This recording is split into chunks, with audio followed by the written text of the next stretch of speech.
আমাদের ভারতবর্ষে ইনভেস্টমেন্টের 43 থেকে 44% ব্যাংকে আমরা এটা সেভিংস অ্যাকাউন্টে পড়ে থাকে। তার কারণ হচ্ছে একটাই, 20 years old, যার 20 হাজার টাকা স্যালারি, তার প্রথম ইন্স্যুরেন্স হওয়া উচিত লাইফ ইন্স্যুরেন্স, তার সম্বন্ধে হওয়া টার্ম ইন্স্যুরেন্স। নেক্সট কার কি প্ল্যান করো? ভারতবর্ষে প্রত্যেক বছরে প্রায় 2 কোটির ওপর লোক বিলো পভার্টি লেভেল চলে যায় হচ্ছে মেডিকেল কস্টের জন্য। আপনাকে জিজ্ঞেস করছি ইন্স্যুরেন্স কোনটার হওয়া উচিত, যেটা আমরা অ্যাফোর্ড করতে পারি না, যেটা পারি না। সবথেকে বড় সমস্যা কোথায় বলুন তো?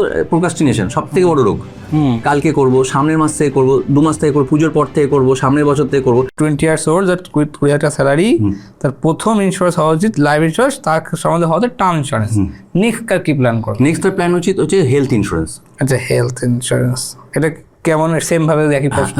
হেলথ এটা কেমন বলছি দেখুন, আমাদের হেলথ ইন্স্যুরেন্স ভারতবর্ষে আজকের দিনে দাঁড়িয়ে এটারও অ্যাওয়ারনেস খুব কম। আমরা যেমন দামের কথা বলছিলাম, আমরা ইন্স্যুরেন্স জানি, কিন্তু ইন্স্যুরেন্সের মধ্যে যে সেভিংস এলিমেন্টটা মিশিয়ে এটাকে কস্টলি করে দেওয়া হয়েছে, যেটা অ্যাকচুয়াল পারপাসে আমাদের কভারেজের জন্য দরকার, সেই পার্টটাকেই সেভাবে মার্কেটিং হয় না।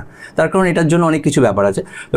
হেলথ ইন্স্যুরেন্স হচ্ছে ধরুন আজকের দিনে ভারতবর্ষে দাঁড়িয়ে আমাদের যে ধরুন আজ ভারতবর্ষে প্রত্যেক বছরে প্রায় 2 কোটির ওপর লোক বিলো পভার্টি লেভেল চলে যায় হচ্ছে মেডিকেল কস্টের জন্য। ঘর বাড়ি সব বেচে দিয়ে তাকে ফ্যামিলি, আর আজ ধরুন একটা কোনো কিছু ক্রিটিক্যাল ইলনেস, আপনি দেখবেন যতগুলো ইম্প্যাক্ট গুরু বা যতগুলো ক্রাউড ফান্ডিং চ্যানেলগুলো যাবেন, দেখবেন প্রচুর বাচ্চা এগুলো ক্যান্সার হয়েছে, বড় লোকের অ্যাক্সিডেন্ট হয়েছে, তাদের টাকা তোলার জন্য 20 লাখ 25 লাখ 30 লাখ ক্রাউড ফান্ডিং দিচ্ছে, টাকা দিন, এবং ক্রাউড ফান্ডিং প্ল্যাটফর্মগুলো। তো এইখানে ক্ষেত্রে কী হয়, এই লোকগুলো ধরুন আজকে সাপোজ হেলথ ইন্স্যুরেন্সের অ্যাওয়ারনেস খুব কম, যেটা হচ্ছে এখন অনেক বেড়েছে আফটার কোভিড। কারণ কোভিডের সময় প্রচুর লোককে ভর্তি করতে হতো, তখন নিয়ে গিয়ে ভর্তি করে 7 লাখ 8 লাখ 10 লাখ টাকা 15 লাখ টাকা ঘর বাড়ি বেচে দিয়েও তার করতে হচ্ছে। এখন মানুষ কিন্তু এগিয়ে এসে হেলথ ইন্স্যুরেন্স নেয়, মানে লোকে বলে। আমি প্রথম বললাম টার্ম ইন্স্যুরেন্স, তার প্রোটেকশন অফ ইনকাম, সেকেন্ড হচ্ছে protection of wealth, that is mediclaim. আচ্ছা, প্রোটেকশন অফ ওয়েলথ। তার কারণ কি, আপনি এই যে ধরুন আপনাকে বলছি আমি টাকা জমান, 20% 30% সেভ করুন। আপনি কেন করছেন? আপনার ফিউচারের একটা গোলগুলোকে করে অ্যাকনোলেজ করার জন্য। আজকে কোনো একটা মেডিকেল ইমার্জেন্সি হলো আপনার ফ্যামিলিতে, সেখানে ভর্তি করতে হলো, ডাক্তার বলে এই সার্জারি করতে হবে, করতে হবে, 16 লাখ 20 লাখ টাকা একটা বিল হয়ে গেল। তাহলে কোথা থেকে পাবেন? প্রথম হচ্ছে আপনার যে অ্যাসেট আছে সেগুলোকে বিক্রি করতে হবে, আপনার ঘর বাড়ি বিক্রি করতে হবে, বন্ধুদের থেকে ধার করতে হবে।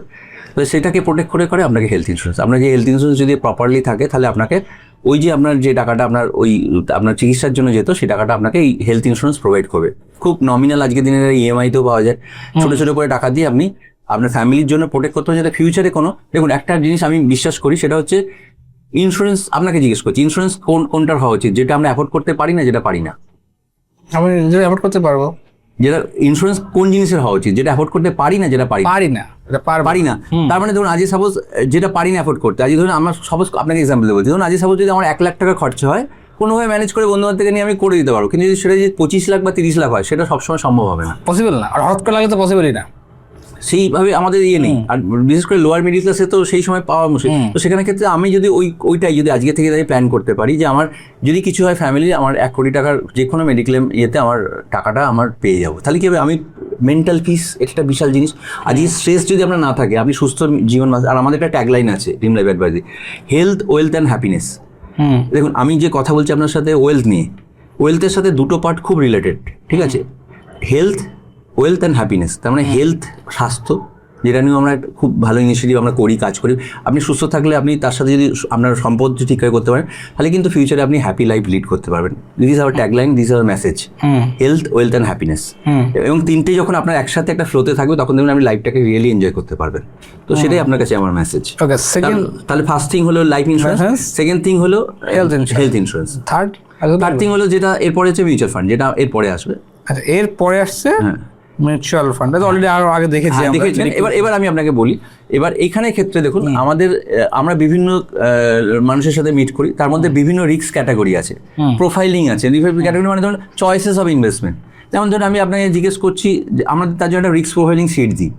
আপনার কি চয়েস? অনেকে আছে যে আমি রিস্ক পছন্দই করি না, ভাই আমি কোনো রিস্ক নিতে চাই না, আমি একদম সেফ, আমার রিটার্ন 2% কম হোক টাক, আমি যার টাকা আমার আসে আমার 5-6% রিটার্নই ঠিক আছে, আমি কোনো রিস্ক নেবো না। কারণ আমাদের ভারতবর্ষে ইনভেস্টমেন্টের 43 থেকে 44% ব্যাংকে আমরা সেভিংস অ্যাকাউন্টে পড়ে থাকে। তার কারণ হচ্ছে একটাই, রিস্ক নিতে মানুষের চয়েস থাকে। তো সেখানে ক্ষেত্রে তাদের জন্য যে ক্যাটাগরি আছে, তাদের জন্য ধরুন বেসিক্স লাইফ ইন্স্যুরেন্স, যেটাতে কোনো রিস্ক নেই, মানে এন্ডাওমেন্ট বা মানি ব্যাক টাইপের প্ল্যান, বা এফডি বা পোস্টাল ডিপোজিট, এগুলো হচ্ছে সব ওই ক্যাটাগরি, বা লিকুইড ফান্ড বা ডেট ফান্ড, ওগুলো হচ্ছে ওই ক্যাটাগরি। এবার সেকেন্ড ক্যাটাগরি যারা হচ্ছে বললো আমি একটুখানি রিস্ক নিতে চাই, মানে যাতে আমার রিটার্নটা একটু ভালো হয়, কিন্তু আমার মোটামুটি 5-6% জায়গায় একটু 9 বা 10% আমি রিটার্ন চাই, কিন্তু আমাকে একটুখানি এমনভাবে ডিজাইন করে নিই যাতে রিটার্নটা দিবে, কিন্তু খুব বেশি রিস্ক আমি নেবো না।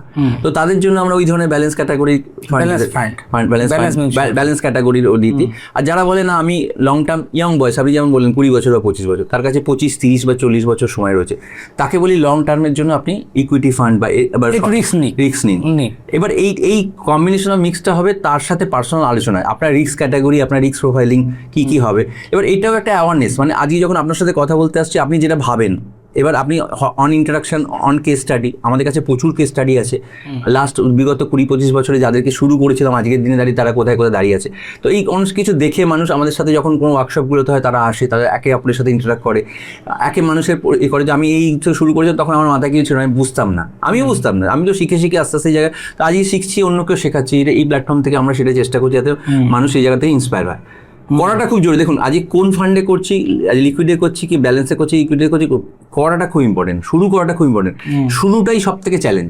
আমাদের ম্যাক্সিমাম লোক কি বলতো ভেবেই কাটিয়ে দেয়, এবং সব থেকে বড় সমস্যা কোথায় বলুন তো, প্রোক্রাস্টিনেশন সব থেকে বড় রোগ।